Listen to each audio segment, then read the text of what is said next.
Hi, this is Kirk, the Bariatric Carnivore. Well, let's hear it for bro science. And, that's maybe something you don't hear that much about. But really, frankly, these people that are working to get themselves ripped and to, they're meatheads, they're spending a lot of time in the gym and they're experimenting. And they're trying different things. And, the question is, why would a 61-year-old dude in Oklahoma pay attention to a bunch of bro guys that are in their 20s? And there's a reason why I kind of pay attention to different websites. The bro science guys, these are the guys that are really, most of them are 20s and 30s. They're trying to get down to 9-10% body fat. They're really trying to maximize muscle growth, and a lot of it's for aesthetics, but they're also trying to get stronger. And the question is, why would I, as a 61-year-old dude in Oklahoma, be paying attention to them? Because frankly, I have no desire to have six-pack abs. I have no desire to be ripped and, be one of these guys that are on the bodybuilding circuit. There are people that are my age that are senior level bodybuilders, but that's not my goal. My goal is simple. It's to be as active as long as I'm alive. I want to be moving. I want to be getting stronger. I want to maintain muscle. And I pay attention to these guys because every now and then they come up with some really good tweaks that are important. They were on the cutting edge of pushing creatine for years. And now the science is catching up with them. There's been a lot of recent reports on creatine that are coming out that it's not just sports performance type of thing, but it also does a lot for your brain and a lot of other things that these guys have been talking about for a long period of time. And so, they're often clues. They're usually like 5 years ahead of a lot of the sports scientists. They come up with these ideas and tweaks, and it's going to take a few years before somebody does enough studies on them to verify what they're saying. But most of the time what they're talking about is not dangerous, but just really good tweaks. And frankly, if it helps keep you interested in working out, trying to get a little bit better, I'm all in favor of it. These guys are the ones that convinced me to start trying to do dead hangs. Dead hanging is where you get up on your pull-up bar and you just let it, just hold on to the bar, mild, as little support as you can possibly get away with, and just let your shoulders let loose. And the people that came up with this idea as an exercise format were primarily the guys that were doing rock climbing and stuff like that type of gym bro. But they really had a really good idea.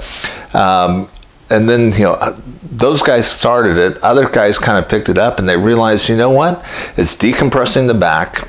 It's building up the shoulder muscles. It's building up grip strength. All precursors and markers for building up strength.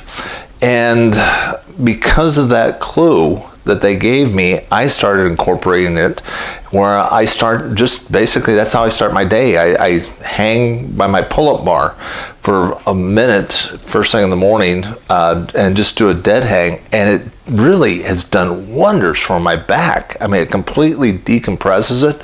And I haven't had any flare-ups or back pain since I've been doing this for over a year. So, I keep watching these things, and getting little clues and see how I can tweak maybe lifting things so I can get a little bit stronger. Because, frankly, I'm probably one of the laziest people you'd ever want to meet in your life. I don't want to work hard. And if I can figure out some way of making a small change in the way I lift something to get more output for less work, I'm all in favor of it. So, it's kind of, when you're driving, start listening to some of the gym bro stuff. They've got a lot of YouTube videos and things like that. There's a lot of different folks. You don't have to take it for verbatim. You don't have to sit there and say, wow, I got to do 500 grams of protein every day in order to, have six-pack abs. That's not my point. The point is to be looking at what these guys are saying, to come up with tweaks and possibly some extra motivation to help get you involved in this stuff. Because, fitness is a long-term gain. And, it's real easy to think, to throw up our hands and say, well, I'm not going to be one of those people, so therefore I'm not going to pay any attention to it. That's not my goal. And hopefully it's not yours either. It's just whatever you can do to get yourself stronger, with more muscle, the better you are going to age. And that's really the goal more than anything else, is to maximize your opportunity to age well and to be as strong as you possibly can. The reason I bring this up, and this is the part that I was told you about that I'd share at the end, is a friend of mine. I've known him for over 30 years. And he was a lot like me. He was a kind of an overweight guy who, didn't work out all that much, etc. And when we both hit 50, he had problems too. He kind of noticed that, his health was starting to go down. And he's 5 years younger than I am. So, and we would always run into each other once a year at a conference. And he noticed when, that I had switched my body composition, that I had lost a lot of weight, that I was getting stronger, etc. And he was asking me about it. And, once a year, it seemed like I would, give him a pep talk. Hey, look, here's what you got to do. These are the small changes you need to make. And if you do this, and if you cut out the carbs and you cut out the ultra-processed food, you're going to get stronger, you're going to get leaner. And unfortunately, he never did it. And this weekend, at the age of 55, he went to lay down, take a nap on Sunday, and he never woke up. He had a massive heart attack and died, leaving behind 4 small kids. And unfortunately, his wife had died a couple of years ago. So now he's got 4 children that are orphans. And it was preventable, frankly, because, he's a few years behind me, but, we both saw the same problem happening when we turned 50. I made the changes, he didn't. And as a result, at 61, when I had my heart attack, and because of a heart valve problem, I was able to withstand it. I didn't even realize that I had had a heart attack, frankly. And, when they diagnosed me as having a heart attack, it came as a shock. And, when we had to have open heart surgery to correct and replace the heart valve, I was able to recover from it in about a month. I was back at work within, a couple of weeks. I wasn't doing anything stupid. I wasn't lifting weights or anything like that until after they gave me the all clear.